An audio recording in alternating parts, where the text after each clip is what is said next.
Mesdames, Messieurs, bonjour et bienvenue dans Sonar Actualité. Des combats continuent entre le mouvement rebelle du M23 RDF et une coalition Wazalendo sur l'axe Petit Pinga dans le groupement de Kisimba dans le territoire de Walikale au nord Kivu. Un déplacement massif de la population vers la brousse a été signalé et de l'autre côté dans les Rutshuru, le mouvement du M23 a installé son administration dans la localité de Bunagana, Kiwanja et bien d'autres localités qu'ils occupent. Sylvain Kanduki nous fait le point. Les violents combats qui ont repris avec forte intensité vers 23h dès ce mardi ont continué ce mercredi sur l'axe Petit Mpinga dans les groupements de Kisimba, c'est un territoire de Walikale.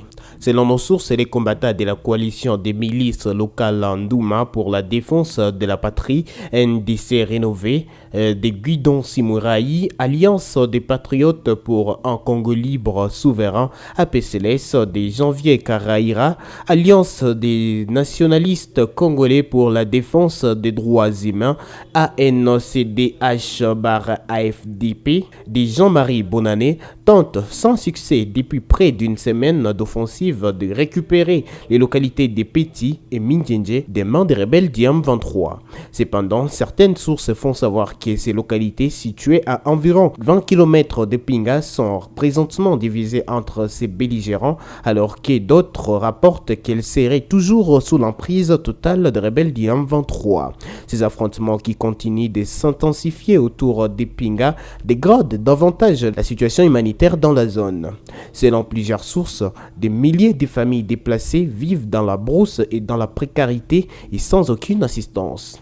De l'autre côté, dans les territoires des Rutshuru, la rébellion des mouvements du 23 mars a nommé des représentants de sa propre administration dans les localités sous leur contrôle, notamment Bunagana, Kiwanja, Nyamelima, Kibirizi, Nyamanze et Mouessou. D'autres sources rapportent que plus de 7000 jeunes Congolais kivusiens sont incorporés dans les rangs du mouvement M23-RDF en ce mois de novembre. Parlons de la culture et dans Sonar Actualité, le festival Amani qui était prévu pour ce jeudi 15 au dimanche 17 novembre 2024 à Goma au village Iusi se vit être annulé par les organisateurs qui ont lâché un communiqué dans la matinée de ce jeudi le jour J.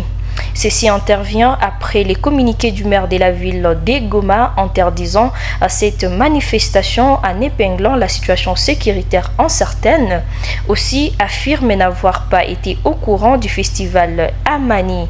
Les organisateurs regrettent cette décision du maire en prenant acte. Sylvain Kanduki pour les détails. Effectivement, nous avons suivi la situation de très près et d'ailleurs les organisateurs du festival Amani ont lâché un communiqué dans cette matinée pour annoncer bien sûr l'annulation de cette 10e édition, une édition qui était d'ailleurs la plus attendue de ce 9 déjà édition passée en 11 ans. Alors le festival Amani dit avoir regretté la décision du maire de la ville sans préavis d'ailleurs parce que c'est à travers les réseaux sociaux que les organisateurs ont aussi appris l'annulation par un communiqué qui avait été signé déjà depuis le 2 novembre mais qui n'avait pas été publié. Donc voilà les regrets du festival Amani et les organisateurs ont aussi dit que ils avaient informé le maire de la ville depuis le mois d'août, mais dans les communiqués du maire de la ville, il a dit n'avoir pas pris connaissance de cette activité. Pourtant, une activité déjà annoncée. Déjà, dans l'opinion publique, les avis sont en tout cas partagés. Pour certains, c'est un soulagement, l'annulation de cette édition du festival Amani. Mais pour la plupart, en tout cas, on peut dire que c'était un festival qui était vraiment soutenu par plusieurs couches.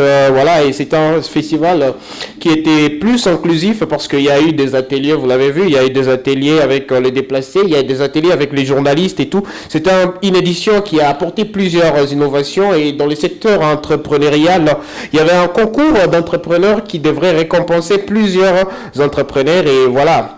pour leur aider à lancer leur business. Malheureusement, c'est ce jeudi même, le jour J du festival Amani, que voilà, le festival a été annulé, alors qu'il y avait déjà des délégations qui étaient déjà présentes à Goma. On a reçu ici sur les plateaux des Zonars Télévision, on a reçu des artistes internationaux qui sont venus pour le festival Amani, malheureusement, qui ne pourront pas prester dans cette 10e édition. Donc, il y a vraiment plus d'autres communications à part ces derniers communiqués du festival Amani. Donc, c'est annulé. Et voilà, les organisateurs disent qu'ils vont étudier la question et voir dans quelle perspective pourront-ils sauver cet événement. Alors peut-être en ouf des soulagements pour ceux-là qui s'étaient déjà procuré de leur billet sur les communiqués du festival Amani. Il y a juste un numéro de téléphone que l'on peut joindre ou bien leur page Facebook et autres. Pour ceux-là qui avaient déjà acheté les billets seront remboursés. En tout cas, c'est ce que les organisateurs ont dit. Donc tous ceux-là qui avaient déjà fait leurs dépenses pour le festival Amani, le festival est en tout cas disposé à rembourser jusqu'au dernier centime. Et puis le ministre d'État, ministre des Infrastructures et Travaux publics, Alexis Guissaro, a annoncé la reprise des travaux de réhabilitation de la route Kassindi-Beni-Butembo dans la partie nord de la province du Nord Kivu. C'était au cours d'une réponse à la question orale du député national Kambale Moussavouli à ce mercredi 13 novembre 2024. Le ministre a évoqué une signature proche d'un arrêt interministériel pour l'exonération des taxes en importation des biens de la société d'Auto Service DRC SARL. Il a précisé aussi que les contraintes ayant conduit à l'arrêt imprévu des travaux sont désormais en envoi des solutions. Selon nos sources, cette annonce était une ouf de soulagement pour la population de Beni qui attendait depuis plusieurs mois la reprise de ces chantiers. L'agression rwandaise empêche la RDC d'investir dans la résilience climatique. Une déclaration faite par la chef du gouvernement congolais, Judith Suminwa Tuluka, ce mercredi 13 novembre 2024 à la COP29 en Azerbaïdjan. En présence de membres de la communauté internationale, dont le président rwandais Paul Kagame et des hauts responsables de l'ONU. Suivez cet extrait choisi par votre rédaction. Permettez-moi d'attirer votre attention sur le fait que la biodiversité à l'est de mon pays est en danger à cause de la guerre barbare nous imposée par le Rwanda. Ce qui nous contraint à orienter une partie importante de notre budget à l'effort de guerre et à la préservation de nos aires protégées, plutôt que d'investir dans la résilience climatique. Dès lors, j'invite à la prise de conscience collective concernant cette situation dramatique et singulière. Toujours dans ces mêmes chapitres, la République démocratique du Congo, dit pays solution au changement climatique qui menace la planète Terre, que gagne-t-elle en participant à cette COP29? Suivez ces reportages de Sylva Kandouki. La RDC se doit, de par son leadership diplomatique, de par sa présence au niveau du bassin du Congo, le pays qui détient 60% des forêts du bassin du Congo, la RDC qui a les plus grandes ressources hydriques en Afrique, la RDC qui a des minerais stratégiques et qui est un véritable pays solution à ce problème du changement climatique devait venir ici. L'ambassadeur Toussim Panou, négociateur senior de la République démocratique du Congo, a expliqué les raisons de la présence de la République démocratique du Congo à la COP29. Par la même occasion, Kinshasa et Londres ont renforcé leur collaboration dans la lutte contre les changements climatiques. La première ministre, Mme Judith Suminwa Tuluka, a reçu en audience dans ses bureaux des circonstances installées à la COP29 David Lammy, ministre britannique des Affaires étrangères pour l'Afrique.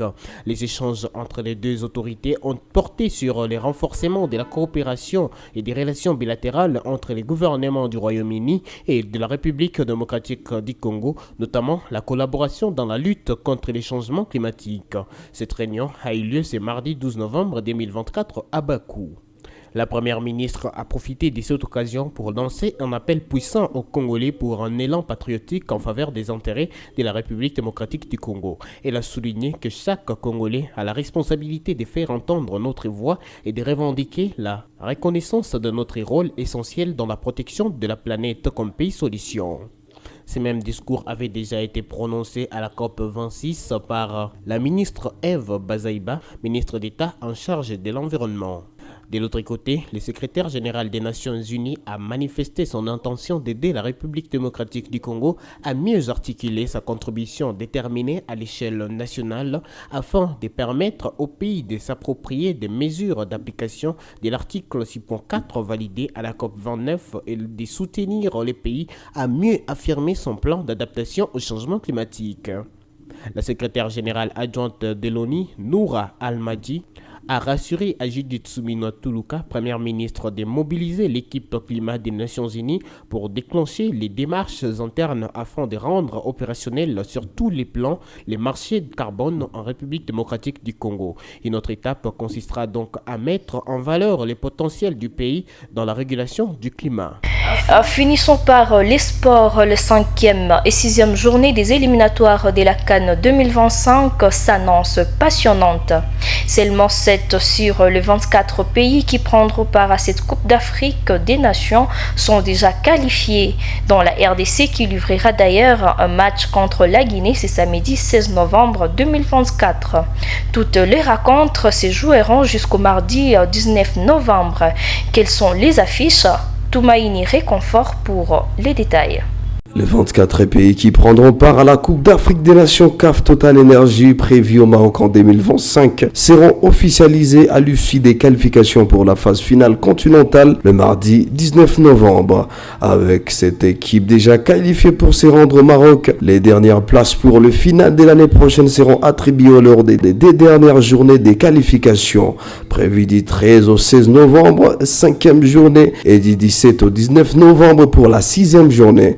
Parmi les 50 des nations ayant débuté les qualifications, l'Algérie, l'Angola, le Burkina Faso, le Cameroun, la RD Congo, l'Égypte et le Sénégal ont jusqu'à présent obtenu leurs tickets pour la suite de cette belle aventure. Alors que la RDC prépare sa double confrontation pour finir les éliminatoires de la Coupe d'Afrique des Nations, où les Léopards de la RDC vont affronter la Sylie nationale de la Guinée à Abidjan ce 16 novembre à 20h avant de recevoir l'Éthiopie 3 jours après à Kinshasa au stade des Martyrs à partir des 17h juste. Par ici, nous mettons point à Sonar Actualité.